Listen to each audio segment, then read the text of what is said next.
कि ये जब कॉन्सेप्ट आपने सोचा, कैसे सोचा और कैसे इसे बनाया? पहली बात तो मैं कुछ करता ही नहीं हूँ, ठाकुर जी करवाते सदा। मैंने कहा भगवान श्री कृष्ण की कृपा है, श्री राधा कृष्ण की कृपा है, बिना उनकी इच्छा के नहीं होता। और अब मेरे साथ जो है श्रीमती हेमा मालिनी जी की जो गुरु माँ हैं इंदिरा देवी पूजनी प्रातः स्मरणी, वो भी जुड़ गई।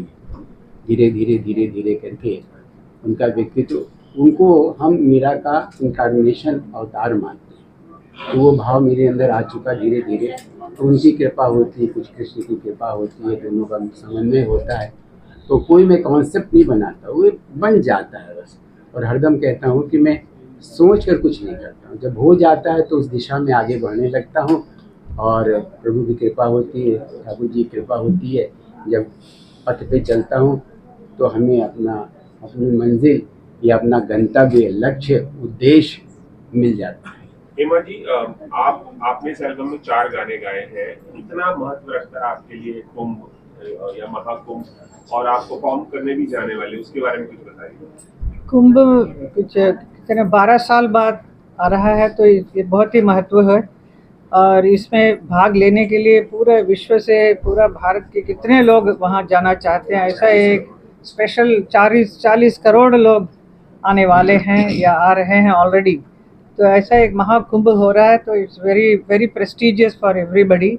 एंड सबको बहुत ही मन है वहाँ जाने का। और ऐसा इतना सुंदर सा आयोजन किया है हमारे मुख्यमंत्री योगी आदित्यनाथ जी ने, और पूरा उत्तर प्रदेश के सरकार ने very good arrangements they have done.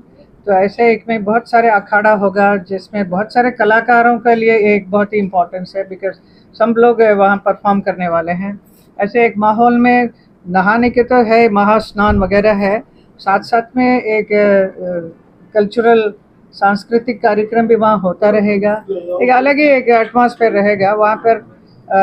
ये जो भजन जो गाया है, 12 गाने हैं इस महाकुंभ, इस एल्बम में, ये वहाँ पे बजेगा तो हमें बहुत ही खुशी होगी, क्योंकि हम नारायण जी, दास नारायण जी ने बहुत मेहनत किया है, अनूप जलोटा जी ने एंड विवेक प्रकाश जी ने, और हम लोगों ने मिलके ये बनाया है इस एल्बम को। So I am sure it will be very successful, बहुत पसंद करेंगे। में एक नाम आ गया है महाकुंभ में, भजन आपके गूंजेंगे वहाँ पे, कैसा लगता है?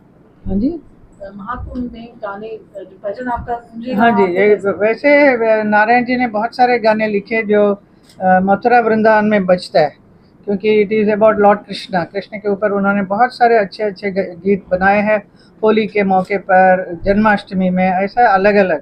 तो ये महाकुंभ में एक स्पेशल है, ये पहली बार एक महाकुंभ की आरती का गाने का अवसर मिला। इसके लिए मैं इनको बहुत बहुत धन्यवाद करती हूँ, आपको धन्यवाद करती हूँ।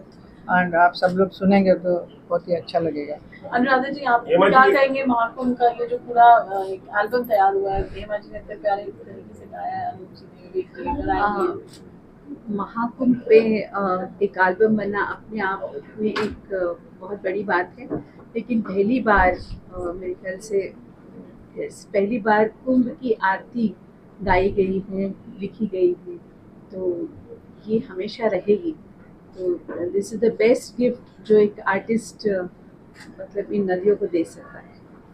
अनूप जी, कैसा एक्सपीरियंस है? आप पूरे इस प्रोजेक्ट में, इतना ब्यूटीफुल लिरिक्स है, इतना प्यारा भजन है।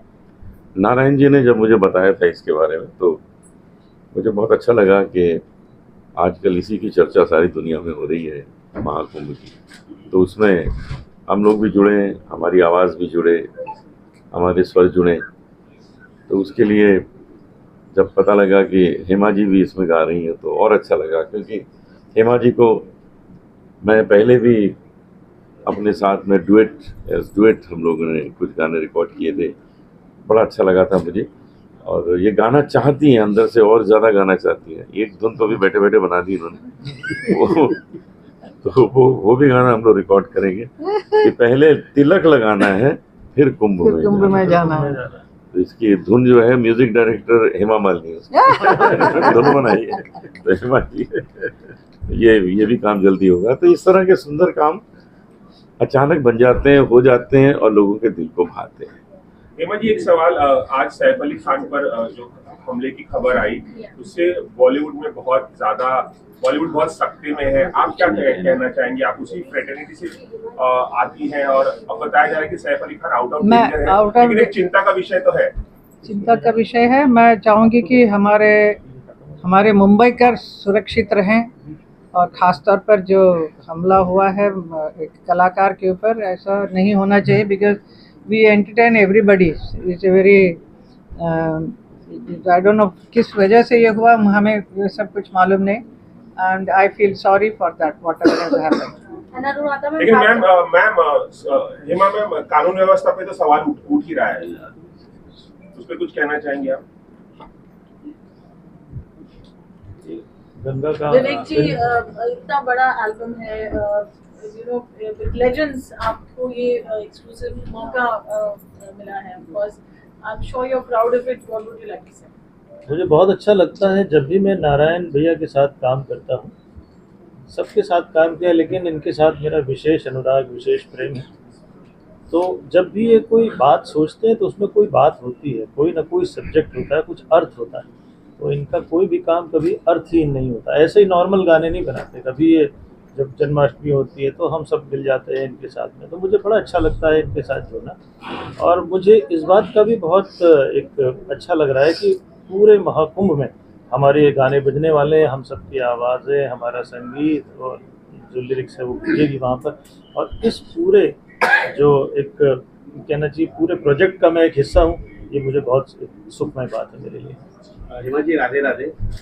हेमा जी, सवाल मेरा है कि आपने इसके पहले भी भारत स्वच्छ अभियान तो शुरू किया था, गंगा के बारे में स्वच्छ अभियान, और योगा योग कहूँगा कि आज भी अनु जी ने गाने गाते हुए कहा है कि आप अपने गंगा को स्वच्छ रखिए, तो ये एक अलग ही मैसेज था। तो आपको कैसे लगा इस मैसेज कि ये कुंभ में? देखिए, ये मैसेज मैं 5 साल पहले से, मैंने गंगा जब से नृत्य नाटिका करने लगी वहाँ पे ये शुरू हो गया था, क्योंकि मुझे लगा कि Ganga is not that clean जैसा होना चाहिए, स्वच्छ नहीं है, क्योंकि लोगों को एक अवेयरनेस होना चाहिए था, जो हमारी सरकार अभी कर रही है। काफ़ी मेहनत कर रही है नमामि गंगे के तौर पर, बहुत सारा काम चल रहा है। पर फिर भी ये ज़रूरी है जनता जितने हैं वो गंदगी न फैलाए, क्योंकि उनका अवेयरनेस होना, जागृत होना बहुत ज़रूरी है। मैं एक कलाकार हूँ, तो मैं नृत्य द्वारा जो भी मैसेज दे सकती हूँ मैं दे रही हूँ, क्योंकि ये गंगा के विषय में मेरा जो नृत्य नाटिका है उसमें गंगा को साफ रखने के कहती हूँ, क्योंकि गंगा जो कहाँ से आई है, पूरा देवलोक से आई है गंगा, जो यहाँ सबका पाप निवारण करने के लिए आई, और उसके साथ पूरा हमारे भारत के इतिहास जुड़ा हुआ है, और कहाँ कितने युगों से बहती आ रही है, और आज के युग में उसके साथ अच्छा काम नहीं हो रहा है, मतलब इट्स नॉट क्लीन। सो इसके लिए स्वच्छता के लिए मैं बोलती हूँ उसमें मेरा डांस में, एंड ऑल्सो अबाउट एनवायरनमेंट, पेड़ वेड़ को न काटें, बड़ा अच्छी तरह से संभाल के रखें। Environment is very important, and also take care of all the animals. जो एनिमल्स होते हैं उनके साथ भी दुर्व्यवहार न करें, उनके साथ भी you should have lot of compassion for the animals. Naresh ji, आपको ये पता था जब आप गाना लिख रहे थे कि स्वच्छ ये गंगा के बारे में, तो ये पता था आपको कि इतना बड़ा कुंभ होने वाला? तो इसका मैं प्रयाग में जन्मा हूँ और 4 वर्ष की अवस्था से किले के नीचे संगम के पास में कुटिया बना करके मेरे माता पिता रहते हैं, और मैंने सभी अर्धकुंभ महाकुंभ को देखा है। अर्धकुंभ भी देखा, कुंभ भी देखा, इस बार महाकुंभ देख रहा हूँ। तो गंगा और तुलसी, ठाकुर जी के बाद भगवान श्री राधा कृष्ण के साथ ही साथ गंगा और तुलसी मेरा प्रिय विषय रहा। मेरे पदों में स्वतः ही आ जाती है।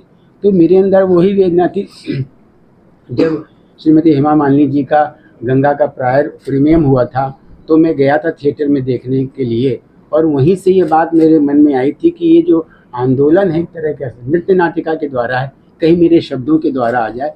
तो जब महाकुंभ का अवसर हुआ तो चेतना में घूमता रहा, घूमता महीनों तक ये पद और रचना बन गई, जिसको अनूप जी ने कहा तो ये तो बहुत बड़ी रचना हो गई है, तो कृपा हो जाती है, बस हम नहीं करते, कुछ हो जाता है।